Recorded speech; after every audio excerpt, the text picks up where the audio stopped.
Sup, Nerdmigos? I'm the Jive Talking Nerd, John Norcroft. We've got Wife here. We're here for another review Jive. And last night was Terrible Movie Tuesday, so we decided to watch, it was one of our friends' choices, and so we watched Dragon Blade, which was a 2015 action drama starring Jackie Chan, Adrien Brody, and John Cusack. And this is an interesting sort of a Terrible Movie Tuesday. I'll get to the thing, don't worry. Insofar, one, I have seen this movie before. We watched it last night. So that's I had not seen it before. I had seen it before. I think I probably saw it when it first came out, to be completely honest with you. I'm a huge Jackie Chan fan. This movie is, in some respects, not a bad movie. But then, in a lot of other respects, is a bad just movie. Not a good movie either, right? So, this is a weird movie for a Terrible Movie Tuesday, primarily because, like, conceptually, you're like, this isn't a bad movie. And then you watch it, and you're like, I mean, this isn't a bad movie, but also, I did complain the entire time about stuff. He did, in fact, complain the entire time. Because there are a lot of issues with this fucking movie. And then turning to me every approximately 2 minutes to complain about whatever. There's a lot of real silly shit in this movie. So I'm gonna read the thing, then we'll get on with it. All right. So an exiled Chinese general, Jackie Chan, offers shelter to a renegade Roman, played by John Cusack, and his legion. Then becomes involved in the soldiers' dispute with Rome's villainous consul, played by Adrien Brody. So that's pretty accurate. All technically correct. But it's missing some stuff. So basically, this is basically what happens, right?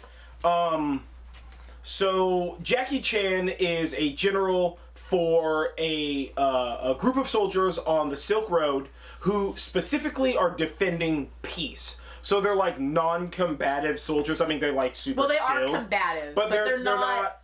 They don't go to war, and they don't. They're not on any sides, even though they're all Chinese soldiers. They are not, in fact, supporting China. What they're doing is they're supporting everybody. Because they're protecting the Silk Road from war, right? And there's like Muslim traders, and there's like Roman traders, and there's like Hun traders, and there's like Chinese traders, and there's a whole bunch of stuff, right? So anytime there's a fight on the Silk Road, Jackie Chan and his peeps go out and try to get them to stop fighting. Yeah, they basically stop fighting. So while he's doing this at one point in time that has nothing to do with the story, a lot of things don't have to do with the story that are in this fucking story, he like rips the veil off of some Hun chick, and that's basically knife wife adjacent. Yeah, so that basically means that he needs to take her as a wife. So he's engaged to her, and he's just like, none of that shit. But he's already got a wife. Literally none of that shit. And then leaves, and we don't deal with it again for the next 2 acts of the movie. Yeah. So that's like your intro to him, right? So whatever, he meets his wife. His wife is some sort of teacher, and she's a sweetheart, and everybody loves him, and him and his guys are the best. And then because of some bullshittery, they end up getting sent to the like Eastern Gate or the whatever. To a very specific gate. In the Great Wall of China on the Silk Road that needs to be repaired, and they're like, we're gonna send all the prisoners here to get it worked on. So they show up there, everybody's like in ruckus, he's like, none of this shit, everybody work together. Yeah, and then everybody's kung fu fighting. they decide to all work together. Yeah, and then we're gonna move really rapidly through the story, just because most of it honestly doesn't fucking pertain to the whole movie. Alright, so they work together, then come to find out John Cusack, who's like some sort of badass Roman soldier, which makes fucking 0 sense. I like John Cusack. I have no problem with John Cusack, but 2015 John Cusack, dressed in what looks like plastic fucking Roman armor from fucking spirit stores. Yeah. Alright, showing up and like sword fighting Jackie Chan, and like clearly every camera angle that isn't like tight is just like way away back at John Cusack's head, so you can't tell that it's not him fighting. It was a very big disconnect because he's not that guy. Bananas, because he's not, and it wasn't like he was fighting like an action star. I mean, he was fighting like Jackie Chan fights, which is in-fucking-sane, right? So that happens. A sandstorm comes. And giant then they eagles. end up being There's a lot friends. of giant fucking eagles in this. Yeah, a sandstorm comes. Jackie Chan puts a sword down and is like, no more fighting, everybody go inside. Also, the Romans speak English. The Chinese people speak Chinese, but the Romans speak English. Whatever about that. So they invite him in, and he's like, everybody, Like, we can help each other out. It's cool. So him and John Cusack become friends, and then of course they get like news that it's like, we have 15 days to build the wall, and it's gonna take us 6 months. And John Cusack's like, no. The Romans are the best at everything. So out of rocks on the ground outside and some sort of infinite amount of steel, they assemble a bunch of absurd cranes to fill these giant metal boxes, right? These like mesh metal boxes full of rocks to plaster over it with fucking haycrete to repair the walls in time. Whatever. It doesn't even matter because the walls aren't the things that are being attacked. It literally does not fucking matter.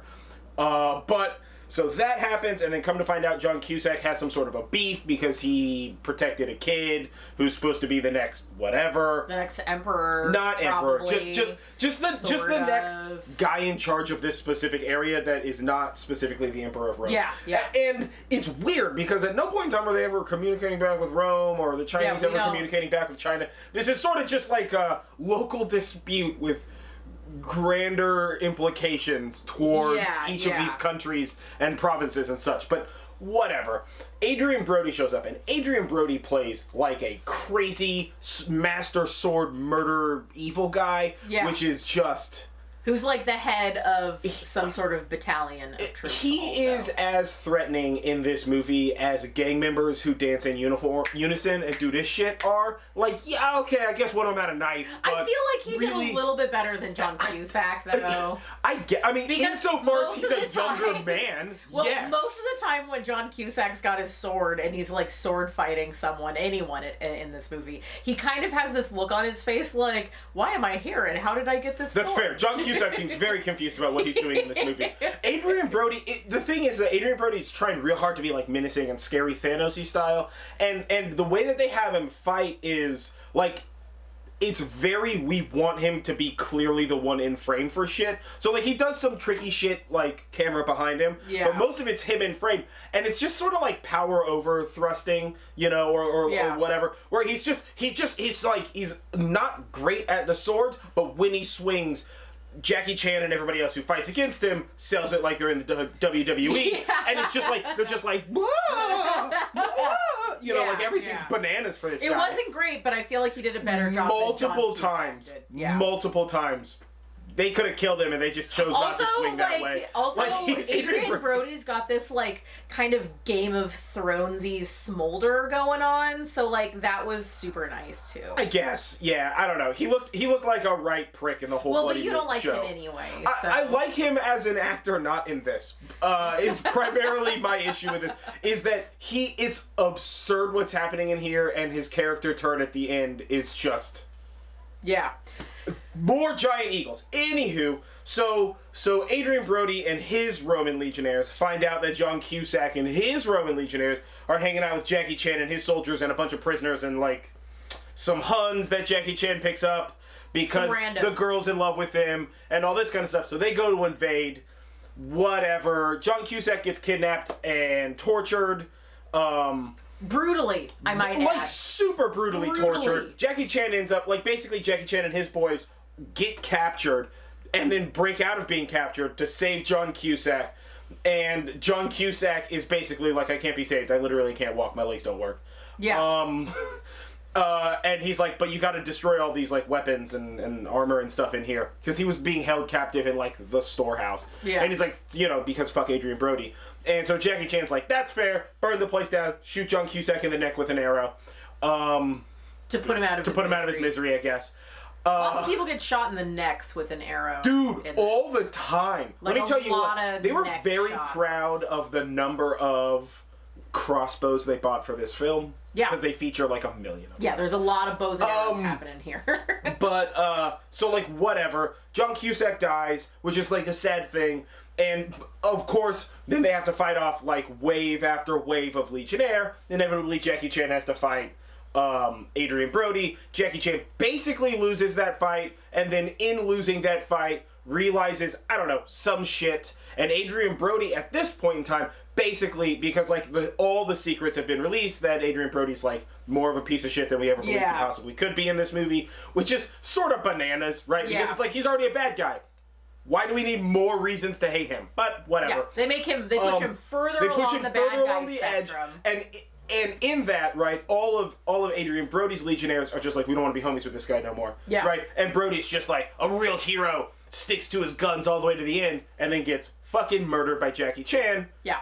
End of movie. I mean, I can't. There was a lot happening in between this. But in that, there's a giant eagle attack. There's which literally nobody claims. Giant eagles. The girl that Jackie Chan took the veil off of at the very beginning of the movie had a bird. No, she did not. Wasn't that the girl? Else. Was that just somebody else? Somebody it was just else. one of her That homies. was the Mongols. The Mongols. No, that was her group. That was the person that was in her group. So it was either her or whatever. But there's like a whole pack of giant That was one eagles. bird that a guy has. At some point in time, Adrien Brody's entire squad is attacked by what looks like about 1,000 fucking giant eagles. During this part of the movie, it basically was like, hey guys, what if we did this battle like the Hobbit's Battle of the Five Armies? It's so because that's basically what it was. So there was you got your giant eagles, you got your evil Romans, you got your good Romans, you got your Jackie Chan people, you got your Hun people, you got people with the Eagles, you got all kinds of people. Like, there were so many. The Huns were with the Eagles, but they didn't claim to in the second half. The only connection between Huns and Eagles is one scene in the very beginning of the movie. Second half of the movie, giant Eagles come and attack. Then they go away, and then Jackie Chan and the Huns show up. And it's all wrapped up into a nice. And then of course, like the Muslim empire that Jackie Chan helped out before, they show up. And then this empire that Jackie Chan helped out before, they show up. Yeah. Time and distance have no bearing on this. In the middle of this movie, there is a full-blown dance-off. Oh, and like Jackie Chan and his guys are like, all right, well, it's the middle of the day. I guess we need to do some sword fighting practice. So they do their kung fu sets and sword fighting practice like in a group, right? And then the Romans see this and they're like, fuck those guys, we're doper looking. So they start doing it. And then it's a dance off of different military and combat styles. It's super weird because it's like all this jovial music and it's like this happy moment. And you're like, yeah, they're becoming friends through combat or whatever. Like I get all of that part, right? But why?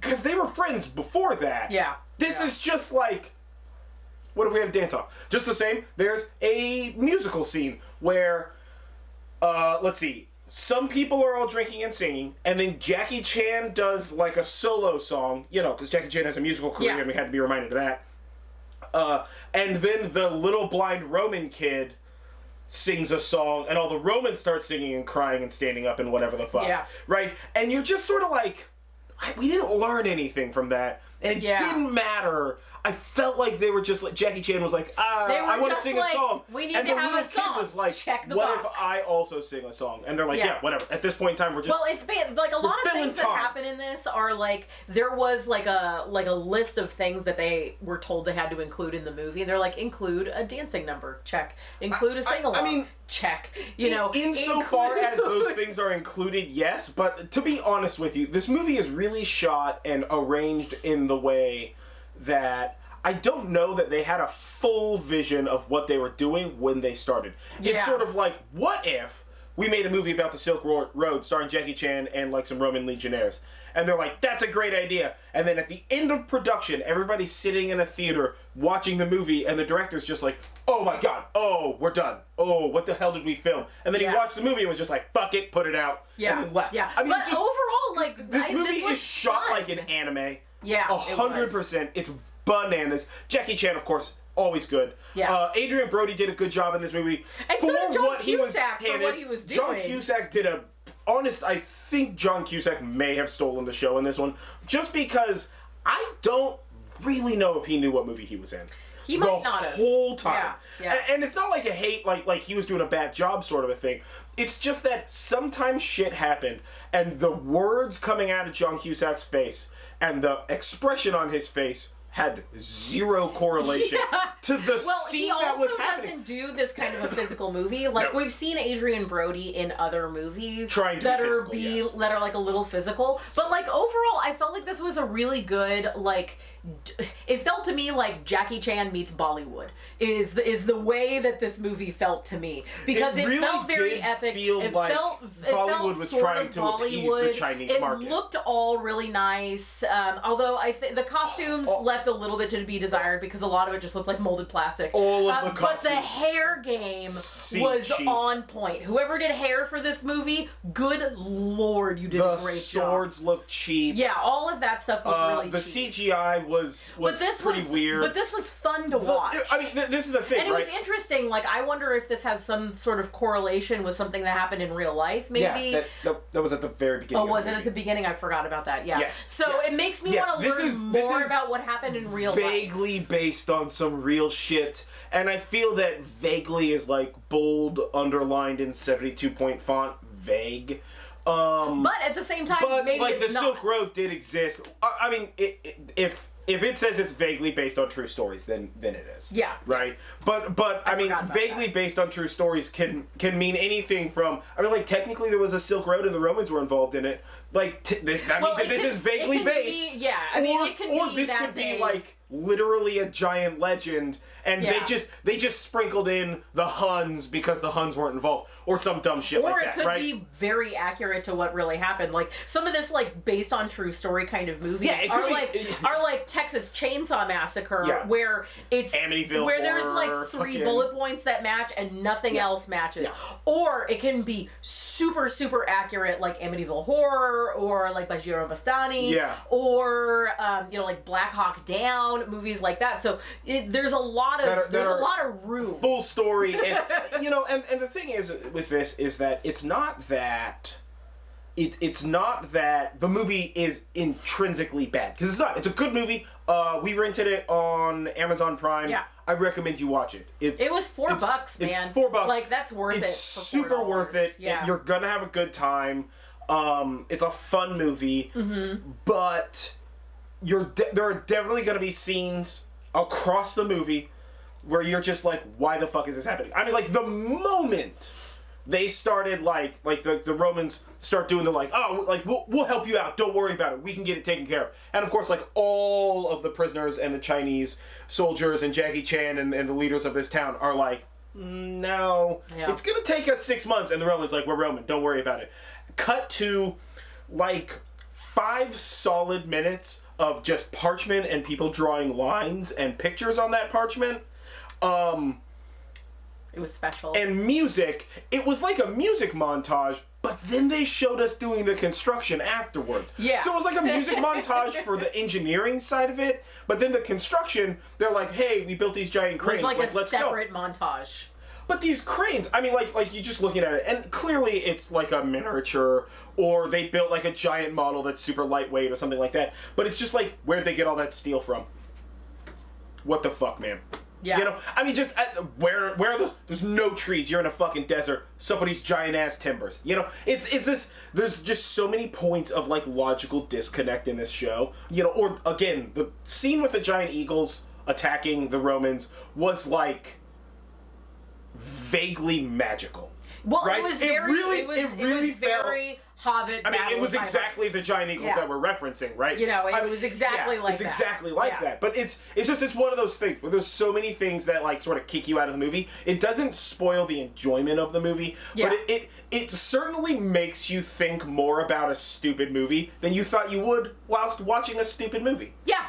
So I think overall, I'm gonna give this 4 out of 5. I would also give this 4 out of 5. I have seen it before. We will probably watch it again before our 48-hour rental time is up. Oh yeah, totally. Because it was interesting fun. And it was fun. And it's a good, like, background movie if you're, like, not super interested in it. I mean, granted, there's subtitles and stuff like that, but whatever. There's not that many, actually. Yeah, there's not as many as you would think. That's another one. In the beginning, Jackie Chan is speaking, like, very broken English to the Romans, and within 5 minutes, he's talking like you and I are talking. Yeah, it's very... And it's not because Jackie Chan can't speak English. It's just because the movie is evolving through time. Yeah. Who knows how much time is passing? But what was your favorite part? Have you seen this movie? What's your favorite Jackie Chan movie? Yeah, what's That's your favorite Jackie way Chan better movie? Question. What's your favorite Jackie Chan movie? Ooh. It's Drunken Master, by the way. I feel like it's hard because it's like a tie between Rush Hour 2, and that one where they're in the Wild West with Owen Wilson. Yeah. It's a three-way tie with None of that. those Shanghai three. Nights. Shanghai Nights. Those are my three favorite Jackie Chan Technically, movies. Shanghai Noon is the first movie. Shanghai Nights is the second movie. You know what? They're We're gonna both go to good. the I'm UK. going to say that's a four-way tie between Rush they're Hour good 1 and movies, 2 but they're no and Drunken then Master. Shanghai Night. Anywho, I've been John Norcrow. This has been Wife. This has been Review Jive. We watched Dragon Blade. And yeah, this was dope. It's Turbo Movie Tuesday, so go watch this movie. Yeah. You're going to enjoy it.